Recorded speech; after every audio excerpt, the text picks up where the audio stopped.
Bueno, los saludo alumnos y voy a hacer este video para trabajar la parte de formación de compuestos iónicos y también propiedades de compuestos iónicos. ¿Cuándo se forman compuestos iónicos? Acá está señalado, indicado los grupos de metales que tengan bajo potencial de ionización y no metales con alta afinidad electrónica, considerándola esta en módulo, ¿sí?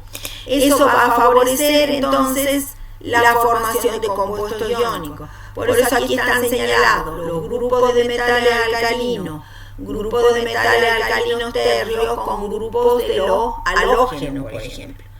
Ahí se van a formar compuestos con alto carácter iónico. Ustedes ya han estudiado el litio, su comportamiento diferencial, en tanto que debido a que el litio tiene una carga que se distribuye en un volumen pequeño, porque es el de los metales alcalinos, metal con menor radio, eso hace que tienda a polarizar el anión, a deformarle la nube al anión y a hacer que las nubes tiendan a solaparse, la nube del anión y el catión, y se cree o crezca en ese enlace el carácter covalente. Pero en general los compuestos de los metales alcalinos y alcalinos térreos van a ser fundamentalmente iónicos por las razones expuestas. ¿Qué otro aspecto caracteriza a los compuestos iónicos? Que son solubles en agua, por ejemplo, que tienen una energía reticular. Cuando se forma el retículo cristalino iónico, en el que, como los aniones tienen radios más grandes que los cationes, los aniones empaquetan la red o dan forma a la red, de tal manera que esos aniones esferas se van a ubicar en forma regular, tratando de acomodarse, ocupando el menor espacio posible.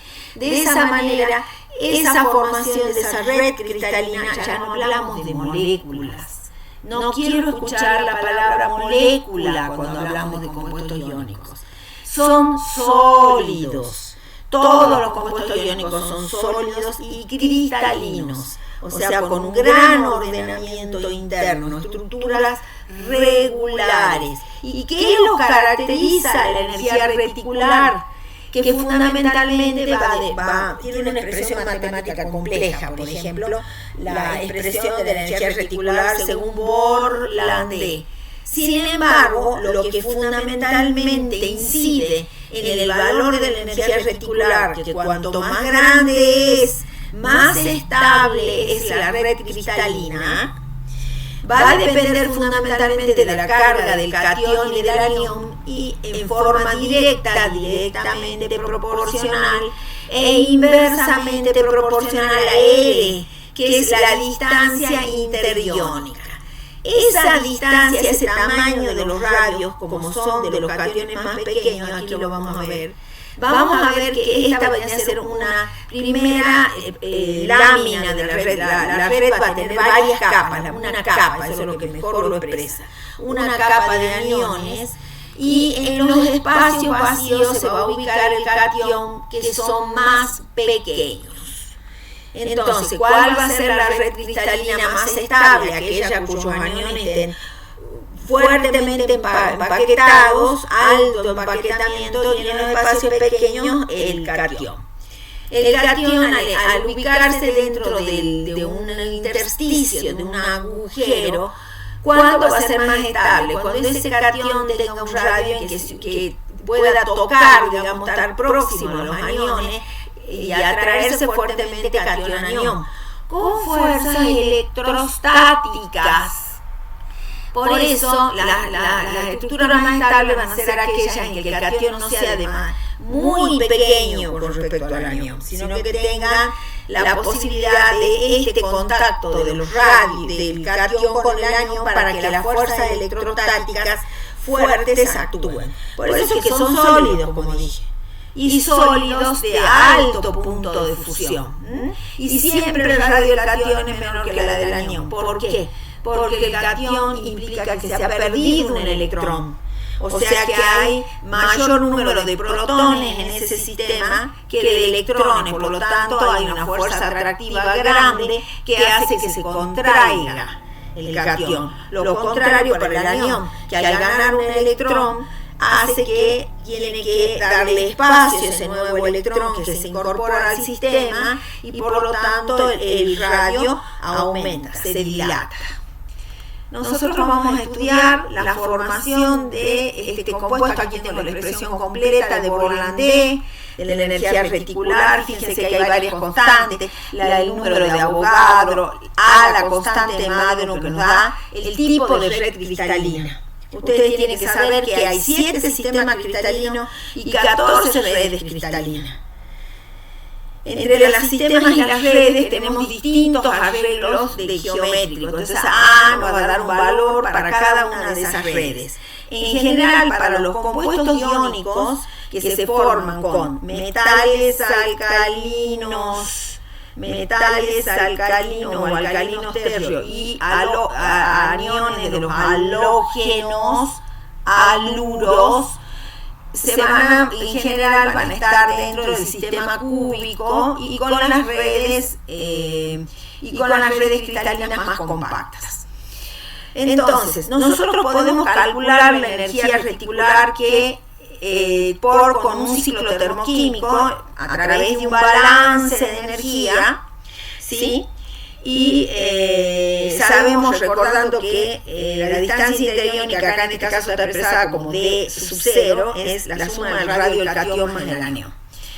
Bueno, entonces, volviendo al cálculo de esta energía reticular, que lo podemos hacer a través de un ciclo de von Haber, que es un ciclo en que nos está contando nos está mostrando, presentando la cantidad de etapas que comprenden la formación de un compuesto iónico a partir de las sustancias en estado elemental, o sea, del metal como tal y del no metal como tal.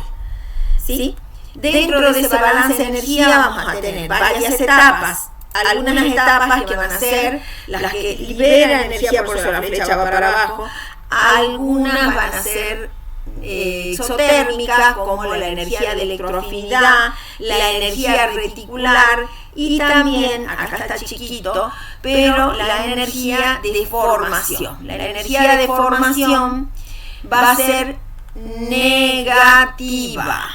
Va a ser exotérmica, la energía total de formación, que va a ser la suma algebraica de todas las energías de todas las etapas, va a ser exotérmica.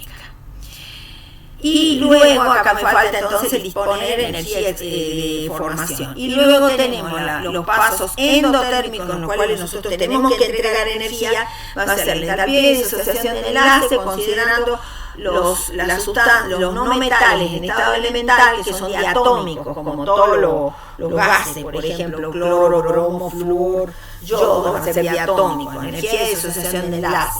Y la entalpía de sublimación del metal, por ejemplo, para pasar al estado del metal, del estado sólido al estado gaseoso. Y el potencial de ionización. Fíjense que volvemos a tocar propiedades periódicas, no nos desembarazamos de la parte esa, la volvemos a utilizar. Y aquí en este balance yo voy a tener la entalpía de formación. En total, la entalpía de formación siempre va a ser negativa, siempre va a ser exotérmica. Esto lo podemos, digamos, plantear una analogía con un negocio. O sea, los pasos endotérmicos son los que yo le deposito dinero en el banco, tengo que entregar energía, considerando la energía, como dicen los físicos, que es el dinero de la naturaleza. ¿Sí? Y los pasos endotérmicos. Los pasos exotérmicos son aquellos en los que yo retiro dinero de un banco. ¿Cuándo un negocio cierra? Cuando finalmente el banco me da dinero. Porque si yo solo deposito dinero, ningún negocio avanza. Entonces acá lo mismo, la formación de ese compuesto iónico, para que realmente se forme, logre formarse y forme una estructura estable, cristalina, la entalpía de formación tiene que ser negativa. Acá yo tengo un ciclo de von Haber en el cual se estudia la formación del fluoruro de litio, vamos a estudiar la formación de distintos fluoruros con cationes con distinta carga eléctrica. Acá tenemos el litio que llega a tener carga +1. Después tenemos el calcio que llega a tener 2 cargas positivas. Y finalmente el aluminio que llega a tener 3 cargas positivas. Entonces, nosotros vamos a analizar, el anión siempre es el mismo, el fluoruro, bueno, entonces vamos a analizar su formación. Acá tenemos etapas muy reconocibles en las que intervienen las propiedades periódicas, por ejemplo, la entalpía de sublimación, que para pasar el metal en estado sólido al estado gaseoso, de tal manera que al estar en estado gaseoso está lo más aislado de otras partículas y solamente no tiene ninguna interacción con otra partícula, está aislado, y ahí yo le aplico la entalpía el potencial de ionización, que es obviamente otro paso positivo con la entalpía de sublimación. En el caso del anión, como va a ser diatómico y la estequiometría de las sales fluoruro de litio 1 a 1, entonces yo necesito un solo flúor, un solo fluoruro para que se una al litio +1 y forme la sal. Entonces, acá como voy a colocar un coeficiente, una media mol de moléculas de flúor, van a ser disociadas a átomos de flúor. Entonces aquí a la entalpía de disociación le aplico el coeficiente, el factor 1/2, ¿sí? Y luego, como sabemos que la energía de electroafinidad actúa sobre los átomos y no sobre las moléculas, es kilojoule por mol de átomos, entonces, como es un solo átomo de flúor, entonces a la energía de afinidad no le afecto ningún factor. Me queda fluoruro, litio más, y ya se forma la estructura cristalina estable, porque se atraen fuertemente el catión del anión y forma el fluoruro de litio. Entonces acá la entalpía de formación es la suma jerárquica de todos esos pasos con sus calores, sus entalpías, cada una, en este caso la entalpía de disociación afectada por un coeficiente 1/2. Y aquí yo voy a despejar la energía de red que me tiene que dar negativa, porque nosotros dijimos que era un paso exotérmico. Me va a dar una energía que es 1000 y pico, 1071,5 kilojoules por mol. Y así, generando estos ciclos de von Haber, yo estudio la formación del fluoruro de calcio, y con la formación del fluoruro de calcio analizo, calculo la energía de red, que ahora es más de 2 veces, más del doble de la entalpía de la energía reticular del fluoruro de litio. Y acá se forma, aquí es mucho más, es más grande, más del doble. Acá tuve que tener en cuenta los dos potenciales de ionización, que saben que el segundo es mayor que el primero, porque una vez que se saca un electrón y se forma el catión calcio +1, ya aquí la fuerza atractiva del núcleo va a crecer, porque el número de protones va a ser mayor que los de los electrones. Entonces van a ejercer una fuerza muy grande para sacar el segundo, y de esa manera se forma el segundo. Aquí, como la relación estequiométrica es distinta en la sal calcio flúor 2, entonces yo, que con un mol de moléculas de flúor es suficiente, aplicando la entalpía de disociación me da 2 átomos de flúor, por lo tanto, para que se forme el fluoruro necesito afectar la afinidad electrónica por 2, y se forman 2 fluoruros, que son los necesarios 2 iones flúor, mejor dicho, para un ion calcio. Y de esa manera calculo la energía reticular, veo que es más del doble que en el caso del fluoruro de litio, y en el caso del fluoruro de aluminio lo mismo. De la misma manera calculo ya la energía reticular, que ahora es el doble del fluoruro de calcio, y casi 5 veces o más de 5 veces la del fluoruro de litio. ¿Qué pasó acá? Aquí el aluminio requiere 3 potenciales de ionización para formar el catión aluminio +3. Entonces todos esos potenciales de ionización tienen que estar indicados aquí en la expresión de la entalpía de formación. A su vez, como la estequiometría de las sales aluminio flúor 3, yo voy a necesitar aquí 3 aniones fluoruro para un ion aluminio. Por lo tanto, entonces lo voy a multiplicar por el coeficiente 3 medios, digo 3 medias mol de moléculas de flúor, que es lo mismo que decir un mol de moléculas de flúor más una media molécula de flúor, que es lo mismo que un átomo. Entonces, cuando la aplico en la entalpía de disociación, me quedan 3 átomos de flúor que forman 3 aniones fluoruro, y aquí la entalpía crece mucho. Entonces, ahora estudiamos en esta tablita cómo a medida que aumenta la carga, aumenta la energía, se hace cada vez más grande y negativa la energía del red. Ahí vemos la influencia de la carga. También podemos estudiar la influencia del radio, aplicando el ciclo de von Haber a toda la formación de fluoruros, del resto de los fluoruros de los metales alcalinos. Fluoruro de sodio, fluoruro de potasio, en este caso el fluoruro de sodio me da un valor de energía de red. Este sodio, ahora voy a analizar la influencia de los radios de catión. El radio del sodio va a ser mayor que el radio del litio, y el radio del catión sodio también va a ser mayor. Entonces, en este caso también, como el fluoruro de litio son cationes monovalentes, entonces tengo un solo potencial de ionización, y como la estequiometría es sodio-flúor, allá aquí con media mol de moléculas de flúor es suficiente. Entonces el factor medio afecta la entalpía de disociación. Nuevamente planteo la expresión de la suma algebraica de los calores, estoy siempre cumpliendo la ley de Hess, y cálculo la energía de red. En ese sentido calculo para el caso del fluoruro de potasio, que va a tener un radio más grande, y me va a dar este valor de energía reticular. Lo mismo en el caso del fluoruro, bueno, no lo puse acá el caso del fluoruro, no desarrollé el ciclo del fluoruro de rubidio, pero ustedes lo pueden hacer perfectamente buscando los valores en internet. Y aquí vemos cómo para los distintos fluoruros de los metales alcalinos, con los radios de los cationes metálicos creciendo, y acá el radio del fluoruro lo conocemos, es siempre el mismo, porque son todos fluoruros. Vamos a ver que cada vez, si la tomamos la energía de red del módulo, cada vez se va a hacer más pequeña.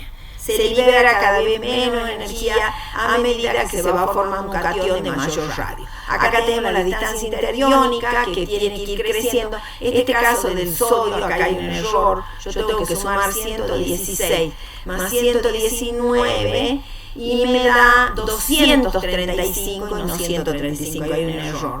Corrijan ustedes.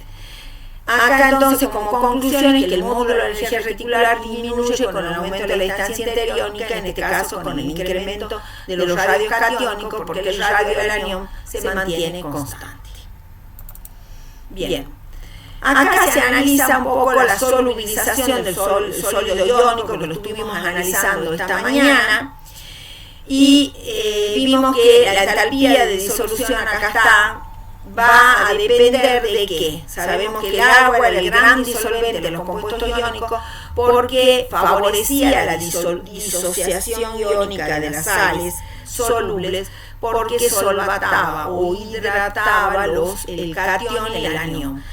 De la manera como lo hace es como el agua se orienta con su densidad negativa para el anión, su parte de hidrógeno, que su densidad es densidad positiva. La densidad positiva se orienta hacia el anión, y aquí la densidad negativa, el oxígeno, se orienta al catión. Acá lo estamos planteando en un plano, pero esto ocurre en todas las direcciones del espacio, ¿sí?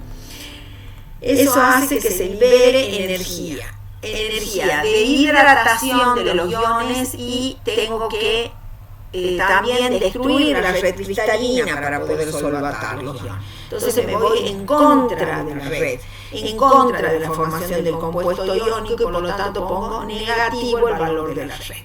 y voy calculando las entalpías de disolución de los 4 fluoruros, fluoruro de litio, fluoruro de sodio, fluoruro de potasio, fluoruro de rubidio, y vamos viendo que la entalpía de disolución, como les dije esta mañana, podría ser endotérmica o exotérmica. En este caso es endotérmica, pero cada vez es más chica al pasar del fluoruro de litio al fluoruro de sodio, al fluoruro de potasio, al fluoruro de rubidio, se va haciendo más chica.